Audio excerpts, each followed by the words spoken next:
Have at me, bro. This is Omega 99 Nemesis on the 16th episode of my Dark Souls 2 Scholar of the First Sin lore play. Alright, so after getting that cut on my tongue and crunching a fistful of painkiller, I can now speak more or less fine. Alright, so I thought I'd start this off with Mitis' first invasion, at least that I bothered to record. I don't know if there was anything else that comes to mind. So I'm going to fight this guy and found this guy up here.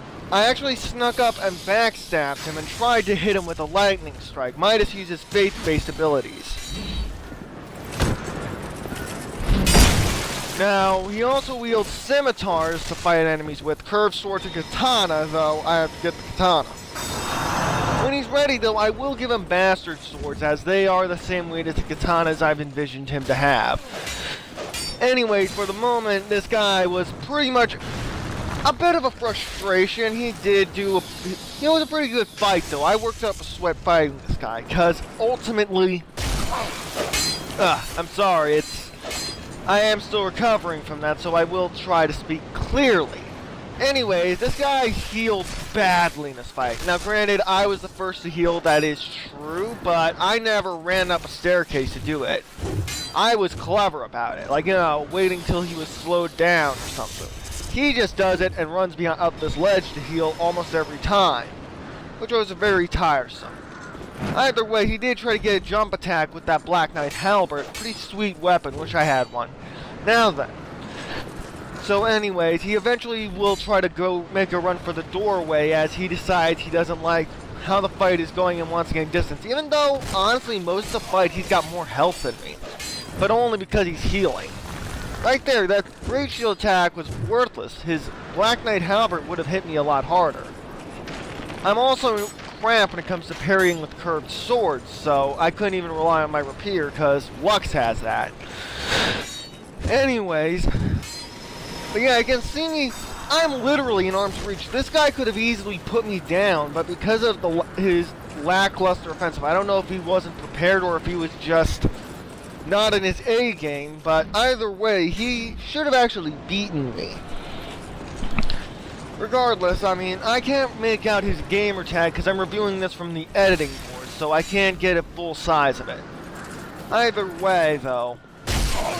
So this will be the only invasion I'm going to feature in this episode because I don't want to because, we're not doing another miscellaneous episode. So after cutting this guy up some more, I think he's about ready to turn tail and run.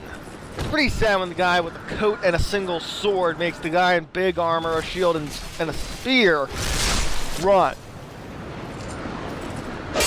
Anyways, so yeah, you can see also that is a useful trait of the halberds and spears. He also starts using a bow as well. I forgot about the bow.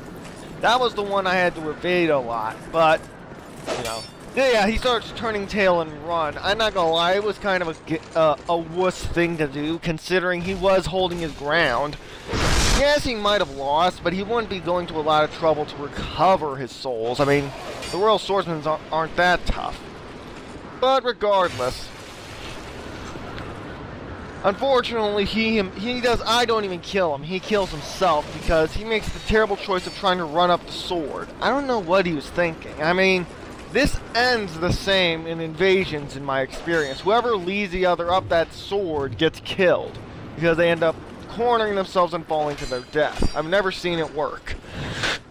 But either way. So yes, this is where he dies. He runs up, I don't know what he was thinking, but after the enemies follow, like 4 guys, he pretty much threw himself off. Okay, so in this episode, I'm playing as Mitis right now. We're going to cover the boss fight with Ornstein again, but this time we're going to discuss a bit about the lore of this area, as that was something I overlooked the last episode. So no more miscellaneous, let's move forward, shall we? Alright, so there's a couple of theories about this place. This area has some seriously significant similarities to the architecture seen in Orlando in Dark Souls 1, where the gods reside. This is also where we would meet Guinevere and Gwendolyn, as well as a couple of deity-related entities. Now, aside from that, it is possible this is where Guinevere and Flame God Flan escaped to after the fall of Lordran. It is also very possible, considering that in the first bonfires area there are several statues depicting an eagle-headed man wielding a familiar greatsword. This greatsword having belonged to Gwyn, the Lord of Cinder, as the final boss in Dark Souls. However, it's hard for me to say for certain. For example, Ornstein's presence here as well as the Dragon Rider is both a note of interest.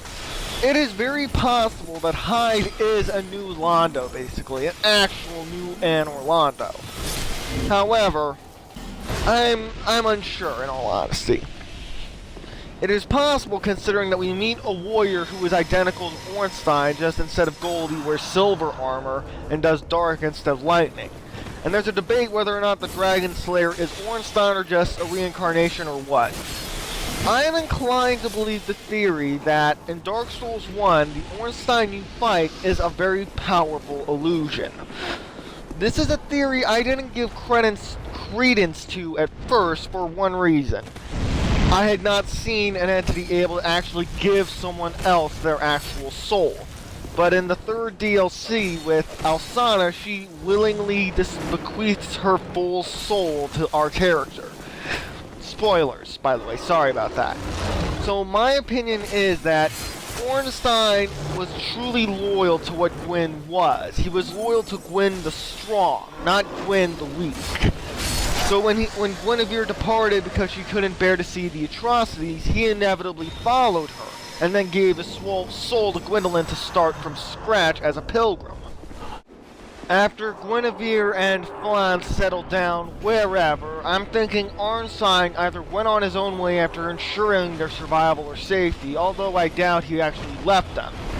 I do not think this place is actually where Guinevere and Flan resided, but I do believe it is an extension of where they may have. A mortal place where they would go, but that's just a thought. In the end, Guinevere and Flan aren't important. Ornstein is of greater interest, and to me, I think what happened is this place sort of served as an honorable reincarnation of Anor Londo that Ornstein chose to serve as the last of the 4 royal knights.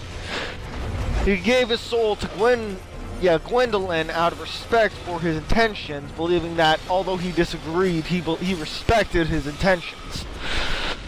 And that he resides here to test worthy knights for the blue. But that's a rough understanding, at least in my opinion, of what happened with him.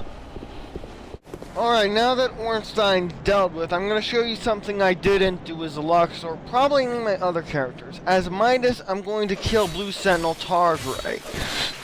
Now, in a role-playing perspective, Mitis would kill Targray because of his deep religious views and his personal interpretation that the Blue Sentinels are in fact hypocrites.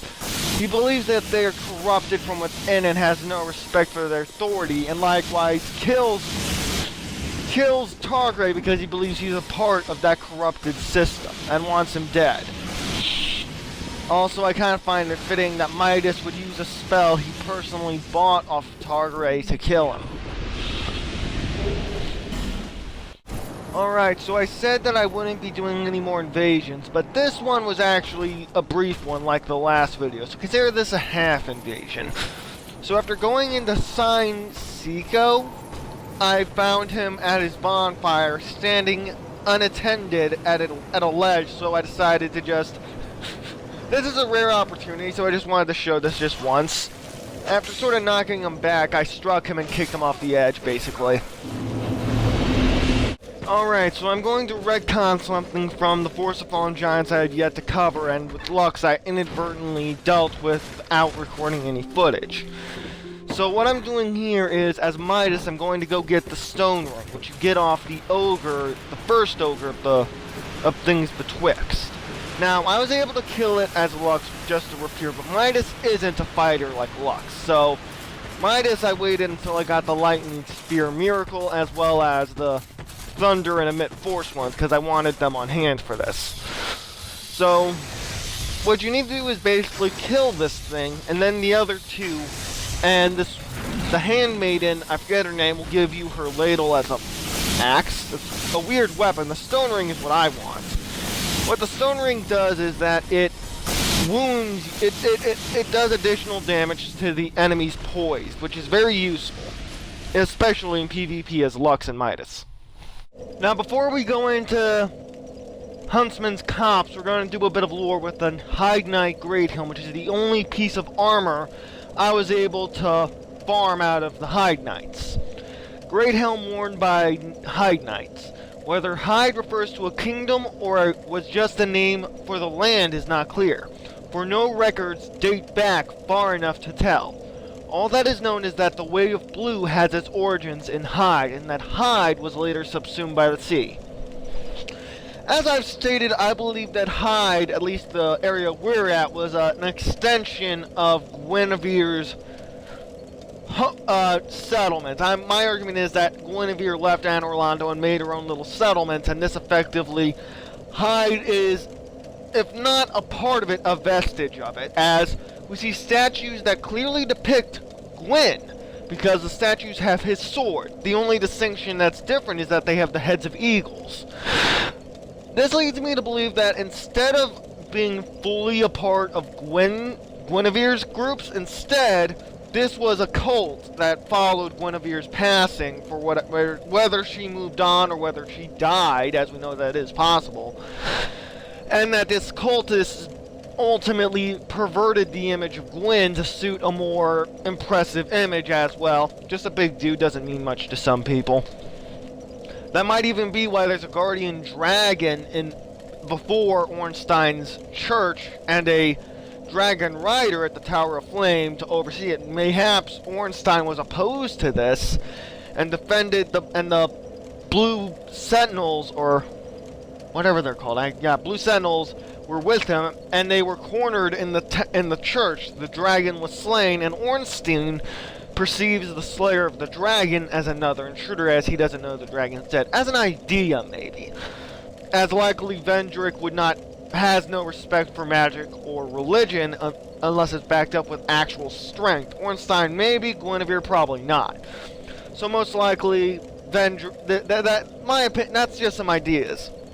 And anyways, it doesn't really matter aside from the fact the land was consumed by the sea, which does sound a lot like New Londo, which was flooded.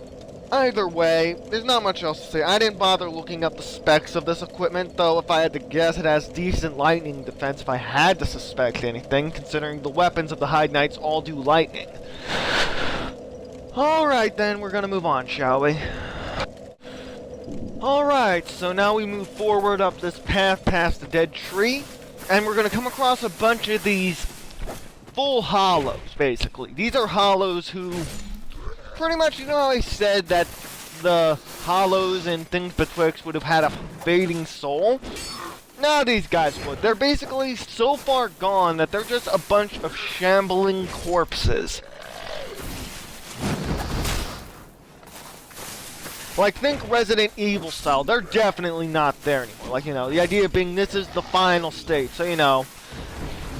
So this is what happens if you die too many times as a hollow. Or rather, you lose your humanity. Alright, so these are poison butterflies. They're obnoxious. Kill them. Alright, so there's going to be a torch wielder right here. These guys can do fire damage and do more damage in general than the other ones, even though it's using weapons. So to kill them also to get a torch.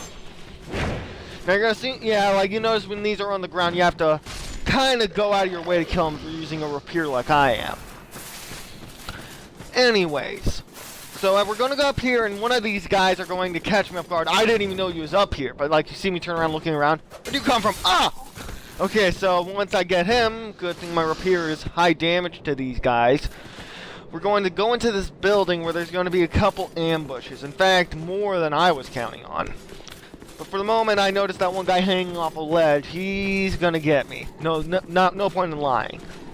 So as I push forward, I'm going to take a few arrows. There's an archer on either side. Don't bother fighting him, because you can't get back up this way without going out of your way. You might as well just go ahead and ignore him like I did. Even if I did die, that doesn't mean anything.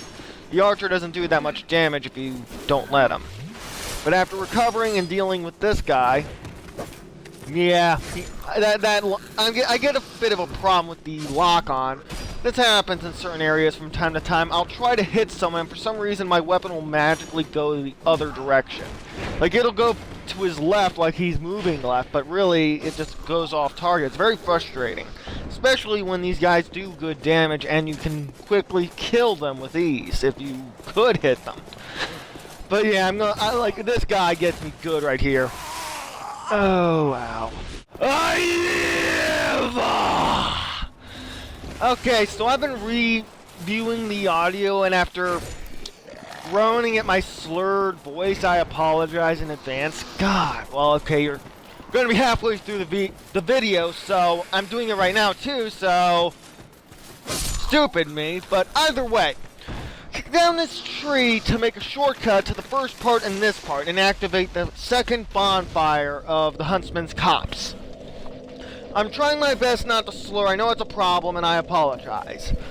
So I've already died once, and I'm also still not able to use the cracked red eye orb. I'm starting to think you need to be human to use these, unlike in the original cut where I was able to do so otherwise. So I'm now going to show you how to get a special weapon called Ricard's Rapier, as well as a Pharaoh's Lockstone, as well as opening up a separate area of this place. It involves killing these guys off again if you rested at the bonfire like I did. And also a bit of luck. Don't have a life protection ring on, because word of notice in advance, you're probably going to die a couple times figuring this out like I did. Alright, so after getting to this point where this one guy waited to ambush us, we're going to walk off this ledge right behind me to get to that item. Only I ran and jumped and died.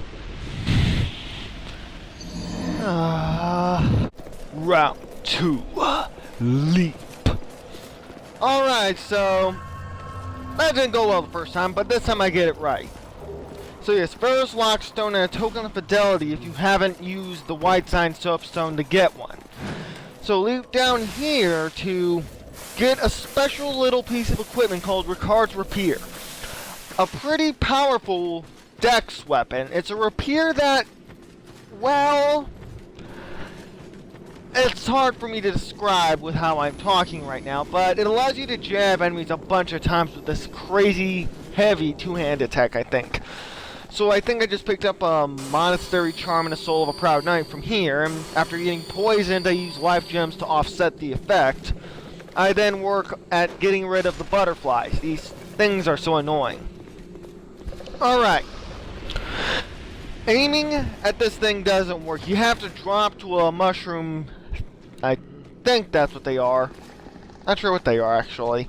And use them as supports. Now, originally, there was a torturer. I think that's what they're called. But whatever. There were these agile torturers that made life hard. Just one guarding the rapier. Here, they've got, well, you're about to see. I drop down here to get an angle at the other one. And after dealing with that, I look down to observe my opponent, and there's a torch-bearing hollow and Frogger's anorexic brother. Goody! So that's basically a large, what's the word I use? Oh yeah, that's basically a great basilisk, meaning it can petrify. I'm not about to get near that, so I pull out my bow to do damage to it from afar with a finite supply of arrows. I have to pull out my crossbow because I just can't get the good hit in with it. But yeah. Thing has, okay, so 250, 300, I can't observe the number that well, but it's got more HP than a normal one, which I would happily fight a group in melee than just one of these in melee. So after dealing with the torch-bearing hollow, I focus on shooting it from a distance with a bow, and then a crossbow before, you know. I do deal away with it, but I recommend avoiding melee unless you are very confident that you can kill it before it petrifies you. I apologize if I'm slurring. I'm trying my best not to. But yeah, crossbow. I'm not that good with these weapons. In fact, in Dark Souls 1, I couldn't even use a crossbow. I kept firing in a straight line. I don't know if you could aim either. So with the ring I have equipped, the silver ring, I've got get 1,500 souls off that, which isn't bad actually. So go down here to collect the Twilight Herb from whoever this was. some poison moss from the butterfly corpses, and then from the basilisk, large titanite shard, and then after making sure the coast is clear, I open this chest to get Ricard to appear after making sure it isn't a mimic. Excuse me. Alright, now from here we're going to move up to... Well, remember that archer I told you about? We're going to go and deal with him now, because this is what leads to that area. So go up to here and open this door. Yeah, that was a door. You'd think the refined outline would be a wall, but no, it's so obviously a door. And I have no idea if I'm speaking ironically, sarcastically, or sincerely. That's how confused I am by this failed joke. So after we go in this Iron Maiden and ascend to a higher plane, meh, we're gonna go and open another invisible door, which is ironically not invisible. Well, illusory. But then again, illusory means it's not really there, it's really there. So okay, after dealing with the archer, or rather gently pushing him beneath me, I gotta go deal with these guys. These guys can really swarm you if you're careless, if you haven't cleared them out in advance. Something I didn't do because I wanted to get my souls. No, I just wanted to get access to the items, because I figured I was just gonna die a bunch of times. I might as well try and deal with it. So yeah, I do have to come back here and light the torch. I'll do that when you're not looking, simply because I don't want to waste your time. Either way. So yeah, after almost dying and getting a little frustrated, I use a Estus, and then I start back killing. You notice I started missing again when it didn't actually make sense. This is a very frustrating thing. Something also happened for me in the original cut was in No Man's Wharf when I tried to fight the first pirate guy. My greatsword kept missing him. Unlike the Ultra Greatswords, though, the Greatswords do have lock-on, so, you know, it didn't add up. Either way. So after picking up those items, we're going to carry on. I'm also going to be setting a Shade Phantom down towards the end of this part, because I'm a hollow now, so I need to get human again. I don't like wasting effigies. So after I'm done here, I'm going to plant a sign and get summoned, and then we're going to continue from after that point. So although I did get to fight the Forlorn for the first time, I didn't record that bit. I apologize, but it's just what we had to work with.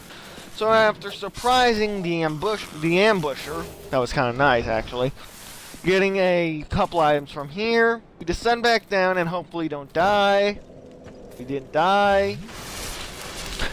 Now after using Estus, we proceed down here and I decide to rest at the bonfire, I think. Or maybe I just set a sign down. Either way. Alright, now that we've rested,